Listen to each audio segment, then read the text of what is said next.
Welcome back to Theology with Puppies.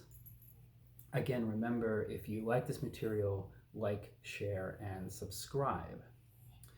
I'm going to be following up episode 1, episode 2 on being. Hi, Marvin. And I'm joined with Marvin. Decided to do this episode with the first dog that we ever got. Prior to that, we were cat people, but don't tell them. Okay, and we have now we have 5 Chihuahuas. 4 Chihuahuas and a rat terrier, to be exact. And I brought Marvin along because he's kind of unique. I think I've mentioned this before. As a Chihuahua, to have brindle, right? His fur is brindle, very, very nice color. It's very rare for a small dog to have that. It's much more common in a medium-sized or larger dog. And so I'm going to use this as a means of continuing our discussion on sensible and intelligible content, sensible and intelligible being. Okay. So in the previous episode with Maya, I talked about how Maya is a being, I am a being, this cross is a being, this rock is a being, right? And this chopstick is a being, your prayer rope is being, your cup is being, right? Clouds are being, trees are being.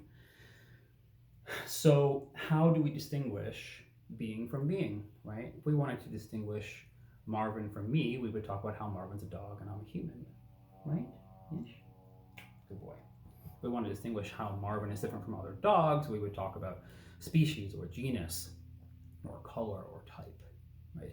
But how do we distinguish being from other being? Okay, so everything is everything, okay? So we have to understand that our logical cognition of things, how we relate to things based on our position, is not actually, in fact, adequate, right? We have to go to an ontological position, okay? Now, this becomes problematic when some in the orthosphere say, well, we give ontic priority to the hypostasis, then thinking that we never talk about ontology at all, which is erroneous. Okay? The fathers continuously talk about ontology. They did so from the beginning. Again, I've already done the video on Exodus 3:14, and I cited many fathers, Athanasius and St. Gregory, the theologian, both talking about how Exodus 3:14 is about essence, is about being, how 3:14 in Exodus 3:14 in the Greek from the 70 is I am the being. Okay, so let's continue talking about sensible and intelligible content, sensible and intelligible being. Marvin is a sensible being. Okay, what does that mean? That means he is perceivable to the senses. Okay, I can see him, I can touch him, I can smell him. You need a bath, buddy. I can hear him, and if I were to cook him up, I could eat him. Okay. But he also, all sensible being has to be intelligible. So what's intelligible content? Okay, well, I've already talked about his fur, right? His fur is brindle. The pattern on his fur is an intelligible content. The color of his fur is intelligible content. What does that mean? When I touch his fur, I'm not touching brindle. I'm touching fur. But the brindle, the fur gives off something that we can recognize in our minds, in our intellect. Okay? This is what makes it intelligible content, right? The other thing, I've talked about this before, circumscription is intelligible content. Okay? So I can measure Marvin, I can represent his circumscription using mathematics or imagery or other things, but I'm not sensibly participating with his circumscription. Okay? I'm intelligibly participating with his circumscription. I'm intelligibly participating, I'm intellectually participating with the circumscription that is Marvin. Okay? Much as we are intelligibly participating with the circumscription that is this cross, okay, or the shape of this rock, right? Okay. And we've talked about how the thing which actually makes being, right, is differentiation, okay? And how by being different, how this cross, by being different than Marvin, actually they become united in being, right? They become united as being. Because if there was no differentiation whatsoever between this cross and Marvin, you couldn't know that either of them were there. And you would just see one thing, and so there would be something else. right?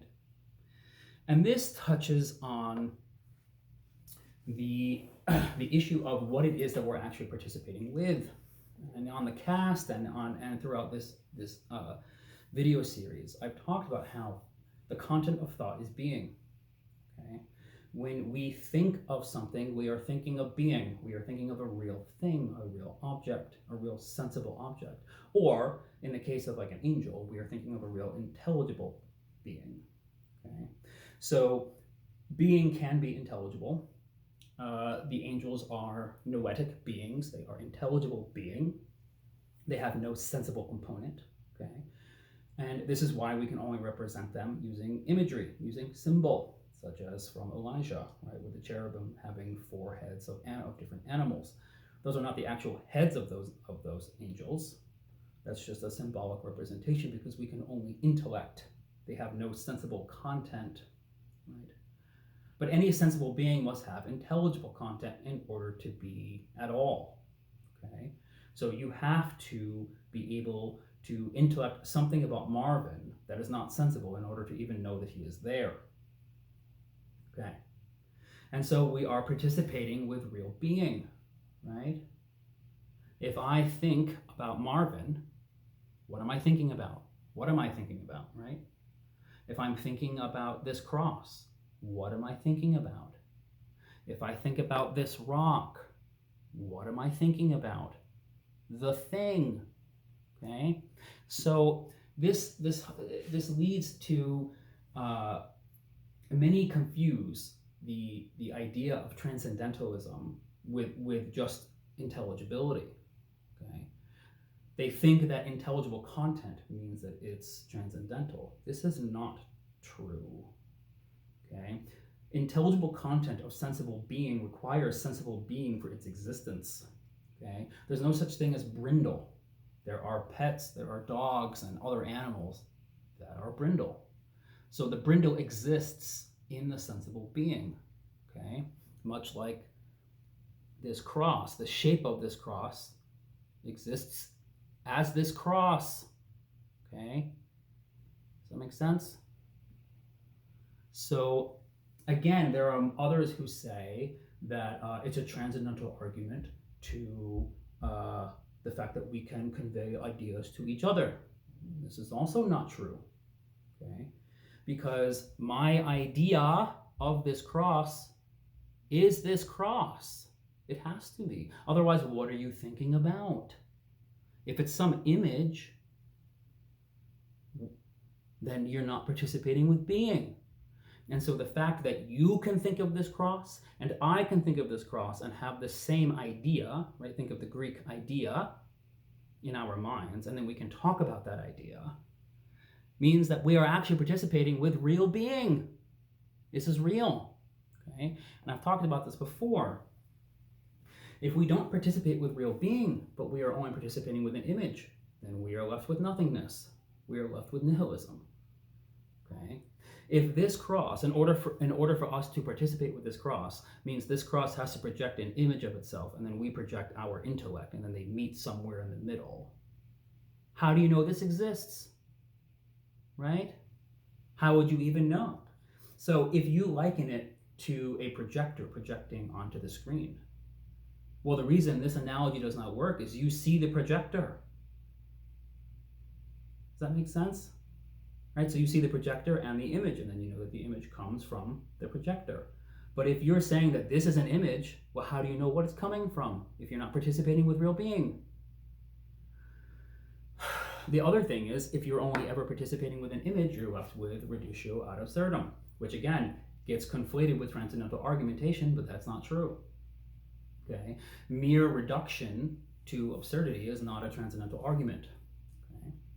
So if you're only participating with an image of being, then that would be being, and then that would require an image, and then that would be being, and then that would require an image, and then that would be being, and then that would require an image, to the point where you're actually not participating with anything. Again, you're left in nihilism.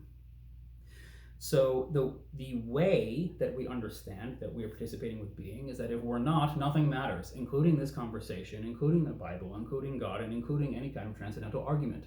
Because any argument would be, how could you convey an idea to somebody else if it's all fake? It's all an illusion. Okay. So we have to place these things in their proper order. So we participate with real being. We participate with sensible being. We participate with intelligible being. We participate with sensible content, and we participate with intelligible content. Okay. And so let me finish this up by just stating that arguing for the existence of transcendentals is not a transcendental argument. Okay? I can prove to you that intelligible content exists. That is not a transcendental argument. Transcendental argument is a very specific thing. Okay? So let me read to you a little definition. This is, by the way, those who promote transcendental argumentation, transcendental argument for God, never actually define what these things mean. But here they are. I'm going to define these for you.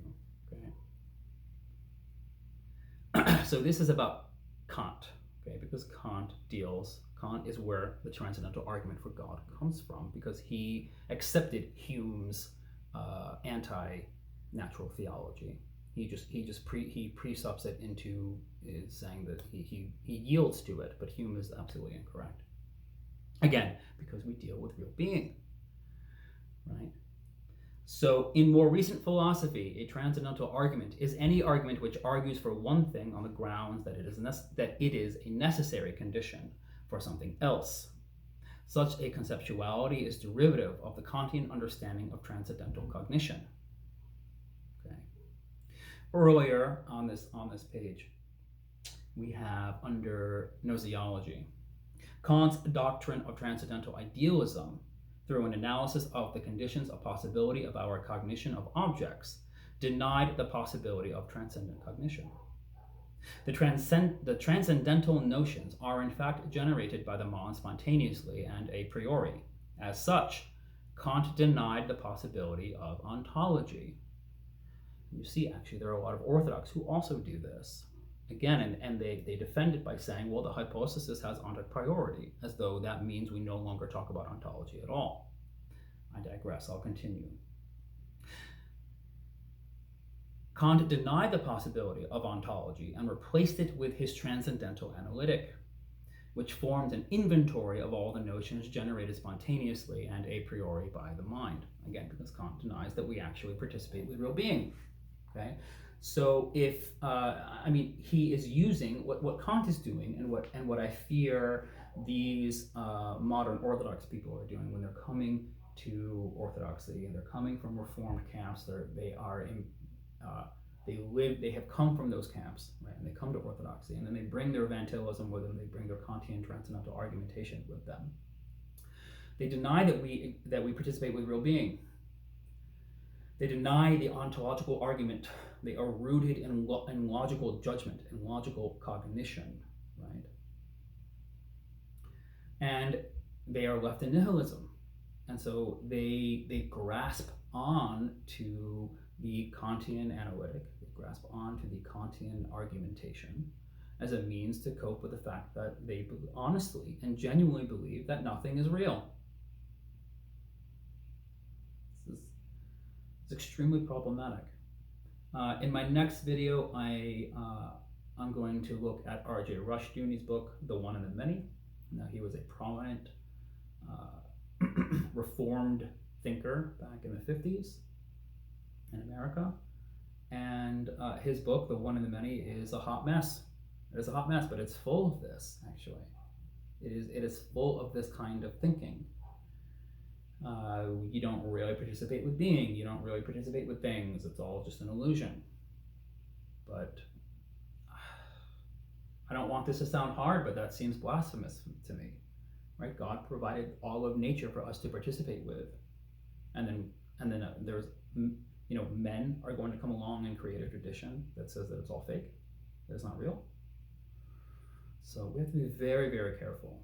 Okay, particularly with bringing in these non-Orthodox ideas into the Orthodox sphere and then trying to make them compatible and read them back into the Fathers. This is extremely problematic. Extremely problematic. So to recap, Marvin is real. Marvin is being. This cross is real. This cross is being. Okay? And when we think about it, we are thinking about this. And so we can both think about this. So our ideas are of this. So our ideas have a natural affinity with each other. So communicating with each other is not some kind of transcendental, mysterious thing. We're both participating with the same being. Okay? Marvin is being, the rock is being, the cross is being, my soda is, this is being. Okay? There's sensible being that you can smell and taste and hear and touch and see. And then there is intelligible being, which you can think of in your mind, such as color, shape, size, etc. There is sensible content, right? That is what is perceivable to the senses, and there is intelligible content, right? There is intelligible being in the form of angels and noetic, right? They are noetic, intelligible, intellect, right? They are noetic beings. They are intelligible beings. Okay, they're not transcendental. They're still created. They're still part of creation, right? I'm going to get into that too, because there seem to be people who think that there are parts in God. This is very problematic, and shows that they do not understand the philosophy whatsoever. So, Marvin, you've been very good. You've sat very quietly. He's very sweet. Very sweet. All right, did you like that video? Yeah, you did. You're going to get a big treat. Thank you. Peace.